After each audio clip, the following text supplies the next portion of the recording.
और भाई सोहन, क्या कर रहे हो? कैसा रहा केपी सर का क्लास? अरे भाई क्या बताएं, केपी सर के क्लास में बहुत मजा आया। बहुत बवाल चीज है भी केपी सर। अच्छा भाई, अब कब है केपी सर का क्लास? चल अभी चलते हैं, मैं वहीं जा रहा हूँ। हाँ भाई, चल चल, बहुत मजा आने वाला है आज भी। हेलो गाइज, लॉकडाउन की पाठशाला की क्लास 2 में आप सभी का स्वागत है। आज के इस वीडियो में मैं आप लोगों को सब्जेक्ट के टाइप्स और उसके अकॉर्डिंग लगने वाले वर्ब्स की जानकारी देने जा रहा हूं। शुरुआत करते हैं एक बेसिक स्ट्रक्चर से। देखिए, किसी भी इंग्लिश सेंटेंस को यदि हम लोग लिखेंगे तो उसकी शुरुआत हम लोग करते हैं सब्जेक्ट से और तब वर्ब एंड लास्ट में ऑब्जेक्ट या कॉम्प्लीमेंट को रखते हैं। यानी वर्ब के पहले जो आता है इसको हम लोग कहते हैं सब्जेक्ट और वर्ब के बाद में जो आता है इसको ऑब्जेक्ट या कॉम्प्लीमेंट कहा जाता है। सब्जेक्ट के कितने टाइप्स होते हैं? यानी 6 टाइप्स के जो सब्जेक्ट होते हैं हम लोग इंग्लिश सेंटेंसेज में यूज करते हैं। तो जो पहला टाइप होता है इस टाइप को हम लोग कहते हैं नाउन। यानी किसी सेंटेंस में सब्जेक्ट के जगह पर जो आएगा वह नाउन हो सकता है। दूसरा, नाउन के बदले में आने वाले शब्द को हम लोग प्रोनाउन कहते हैं। यानी किसी सेंटेंस में सब्जेक्ट के जगह पर प्रोनाउन का भी यूज किया जा सकता है। तीसरा, हम लोग द के साथ एडजेक्टिव को भी रखेंगे, वह भी सब्जेक्ट का काम करेगा। याद रहे कि जो एडजेक्टिव होगा वह पॉजिटिव एडजेक्टिव होता है, ठीक है। चौथा जो नियम होगा,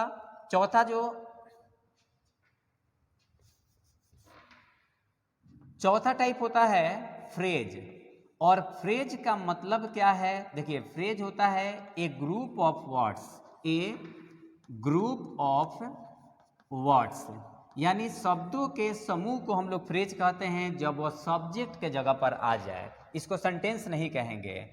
पांचवा टाइप जो होता है यह होता है 2+V1, जिसको आप इन्फिनेटिव के नाम से जानेंगे, इन्फिनेटिव, है ना। छठा टाइप जो होता है यह होता है V4, जिसको हम लोग जेरंड के नाम से जानेंगे, GERUND। यानी ये V1 में ING जोड़कर बनाया जाता है। जब हम लोग V1 के साथ ING को जोड़ देते हैं तो वर्ब का चौथा फॉर्म बनता है और इसी को जेरंड कहेंगे जब यह सब्जेक्ट के जगह पर या ऑब्जेक्ट के जगह पर आता है। तो ये सब्जेक्ट के 6 टाइप्स में मैं कुछ एग्जाम्पल्स को इसके सामने लिख रहा हूं ताकि नाउन के रूप में, प्रोनाउन के रूप में या जितने भी इसके टाइप्स हैं आप लोग समझ पाएं। देखिए, पहला जो नाउन के रूप में आएगा इसको देखा जाए। यदि मैं लिखूं मोहित इज माय बेस्ट फ्रेंड, इस क्वेश्चन में आप देख रहे हैं कि जो मोहित है यह इज के पहले आया हुआ है। इज यानी वर्ब के पहले आया। वर्ब के पहले जो मोहित आया यह नाउन है और इस वाक्य का ये सब्जेक्ट है। कुछ ऐसे भी वाक्य मिलेंगे जिसमें डायरेक्ट नाउन नहीं होता है, उसके पहले एडजेक्टिव लगा होता है। जैसे एक एग्जांपल यहां पर लिखते हैं, my best friend is Mohan. इस एग्जाम्पल में आप देख रहे हैं कि जो फ्रेंड है इज के पहले यानी वर्ब के पहले आया, ये नाउन है। यानी ये सब्जेक्ट होना चाहिए, सब सब्जेक्ट है ना, लेकिन ये नाउन है और इस नाउन के पहले माय बेस्ट जो लगा ये एडजेक्टिव है। तो बहुत सारे ऐसे भी सेंटेंस में सब्जेक्ट मिलेंगे जिसमें डायरेक्ट नाउन ही नहीं मिलेगा, नाउन के पहले एडजेक्टिव भी मिलेगा। यानी आप इसको भी एक टाइप बना सकते हैं, एक कहेंगे नाउन और दूसरा कहेंगे एडजेक्टिव प्लस नाउन, ठीक है। अब आते हैं प्रोनाउन के बारे में समझते हैं। मोहित के जगह यदि मैं ही का यूज करूं, he is my best friend, तो इस एग्जाम्पल में आप देख रहे हैं कि जो इज है यानी वर्ब के पहले ही लगा और ही आपका सब्जेक्ट है, लेकिन ये किस रूप में है? प्रोनाउन के रूप में है। प्रोनाउन किसी नाउन के जगह पर आता है। मोहित के जगह पर मैंने ही को लिखा, ही एक प्रोनाउन शब्द हुआ, ठीक है। तीसरा, द प्लस एडजेक्टिव को समझा जाए। देखिए, the poor are often helpless. इस क्वेश्चन में आप देखेंगे कि जो वर्ब है वो आर है और आर के पहले द पुअर का यूज किया गया है। इसमें द देखिए द और पुअर एक एडजेक्टिव है। ये द पुअर सब्जेक्ट हो गया, लेकिन किस रूप में यूज किया गया है? द प्लस एडजेक्टिव के रूप में यूज किया गया है। फ्रेज के रूप में हम लोग सब्जेक्ट का यूज को देखें, यदि लिखा जाए the PM of India is bold. देखिए इस क्वेश्चन में आप देख रहे हैं कि इज के पहले कुछ शब्दों के समूह आए हुए हैं और वह शब्दों के समूह है द पीएम ऑफ इंडिया। ये टोटल ये पूरा यहाँ से यहाँ तक आपका सब्जेक्ट है और ऐसे सब्जेक्ट को हम लोग कहेंगे फ्रेज। ठीक है, यानी सब्जेक्ट का ये एक अलग टाइप है जो शब्दों के समूह के रूप में आया हुआ है। ठीक है, अगला देखिए टू प्लस V1 के रूप में to walk is a good exercise. इस वाक्य में जो टू वॉक है ये वर्ब नहीं है, ये वर्ब आपका हुआ वर्ब के पहले आने वाला ये स्थान सब्जेक्ट का है और इस सब्जेक्ट को टू वॉक को हम लोग नाम देंगे इन्फिनिटिव। और इसी तरह से बिफोर का भी यूज किया जाता है, यानी हम यहाँ पर लिखें walking is a good exercise. तो इस एग्जाम्पल में भी आप देख रहे हैं कि जो वॉकिंग है ये वर्ब नहीं है, वर्ब के पहले आने वाला सब्जेक्ट होता है और इस सब्जेक्ट को नाम दिया गया है जेरंड। ठीक है, तो ये 6 तरह के सब्जेक्ट हम लोग किसी सेंटेंस में लिखते हैं। मैंने यहाँ पर यूज करके भी आपको बता दिया कि सब्जेक्ट के जो 6 टाइप हैं कैसे यूज किए जाते हैं। अब हम लोग इस सब्जेक्ट के अकॉर्डिंग जो वर्ब आएगा वह सिंगुलर होगा, प्लूरल होगा या कैसे यूज किया जाएगा इस बात को सीखेंगे। देखिए किसी भी सेंटेंस में जो पहला टाइप यानी नाउन जब सब्जेक्ट के रूप में आएगा, ठीक है, तो यह 2 मोड में हो सकता है कि यह सिंगुलर हो या हो सकता है कि यह प्लूरल हो। तो इसके साथ यदि हम लोग वर्ब को ऐड करेंगे यानी रखेंगे तो वर्ब का भी 2 मोड होता है, यानी यह भी आपका सिंगुलर होता है और प्लूरल होता है। हम लोग क्या करेंगे, जब नाउन सिंगुलर रहेगा तो सिंगुलर के साथ सिंगुलर वर्ब को ऐड कर देंगे, जबकि नाउन प्लूरल रहेगा तो प्लूरल के साथ क्या करेंगे, प्लूरल वर्ब को ऐड कर देंगे। अब सवाल है कि वर्ब सिंगुलर प्लूरल कैसे होता है। ठीक है, देखिए कुछ हेल्पिंग वर्ब होते हैं और हेल्पिंग वर्ब की संख्या जो है यह 24 है। हेल्पिंग वर्ब की संख्या कितनी है? 24। इसमें आप लोग को देखने से ही पता चल जाएगा कि कौन सिंगुलर कौन प्लूरल है, या आप इसको याद रख सकते हैं। जैसे देखिए कुछ एग्जांपल, इज यह सिंगुलर है, एम यह सिंगुलर है, आर यह प्लूरल है। इस तरह से बहुत सारे मिल जाएंगे वर्ब्स जो हेल्पिंग के रूप में है और सिंगुलर प्लूरल आपको समझ में आ जाएंगे। दिक्कत कहाँ पर होती है? दिक्कत होती है जब मेन वर्ब आएगा तब। ठीक है, तो देखिए मेन वर्ब का नियम क्या होता है कि मेन वर्ब का 5 फॉर्म होता है, V1, V2, V3, V4 and V5। ये तीनों जो है ये तीनों को सिंगुलर और प्लूरल से कोई भी लेना देना नहीं है। लेकिन जो वर्ब का पहला रूप होता है यह होता है प्लूरल। ठीक है, और जबकि वर्ब का 5वां फॉर्म जो एस और ईएस फॉर्म कहा जाता है, यानी V1 में हम लोग एस या ईएस को जोड़ के बनाते हैं, यह हो जाता है सिंगुलर।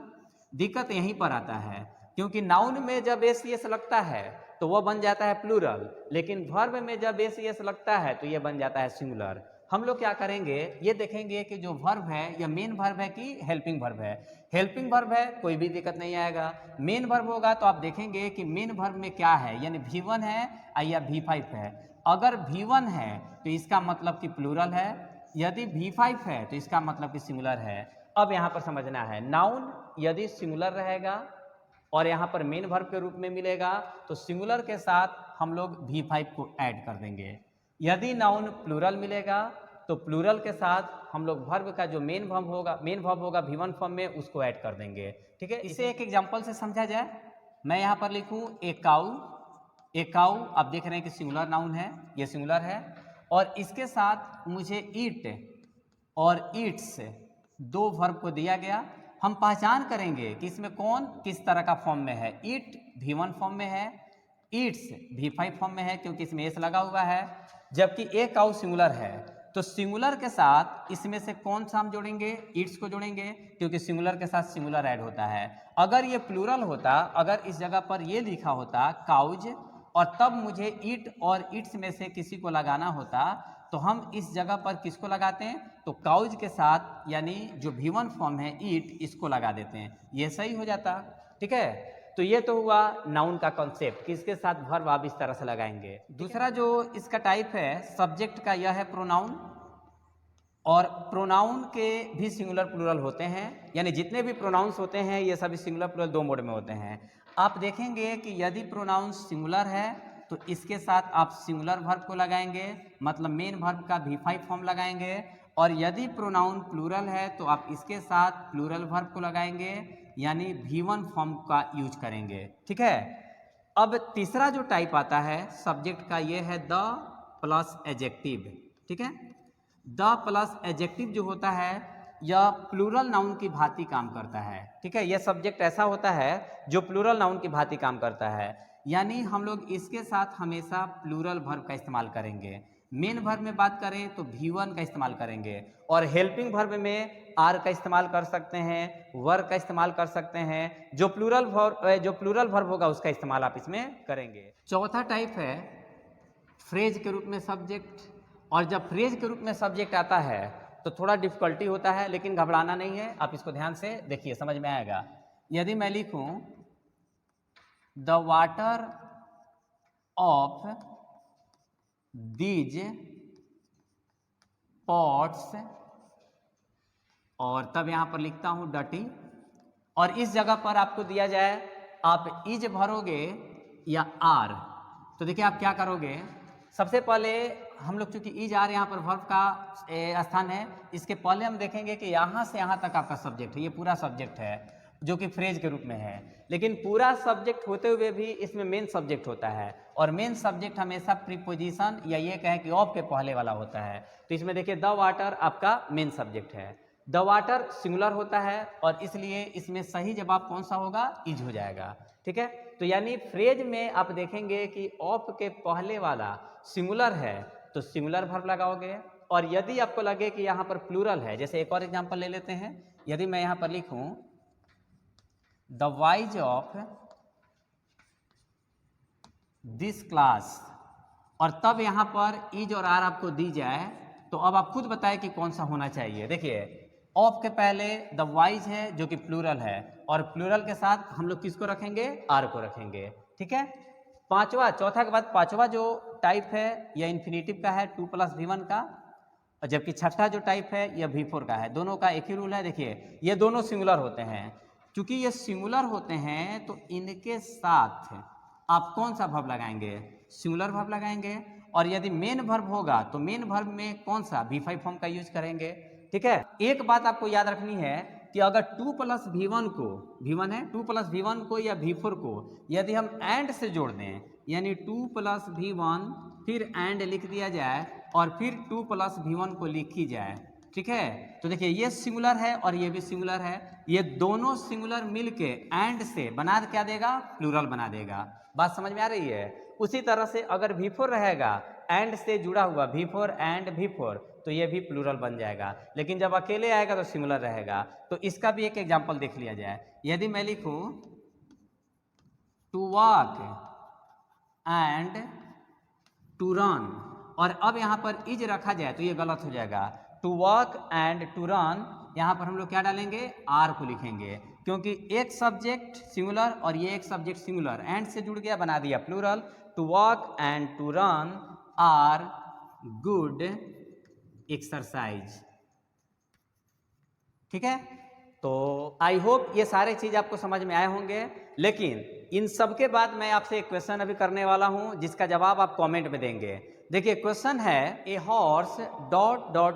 स्ट्रॉन्ग, यानी खाली जगह के बीच में आप क्या रखेंगे, इज या आर।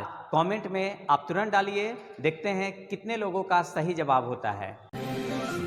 तो बोलो के पी सर की जय।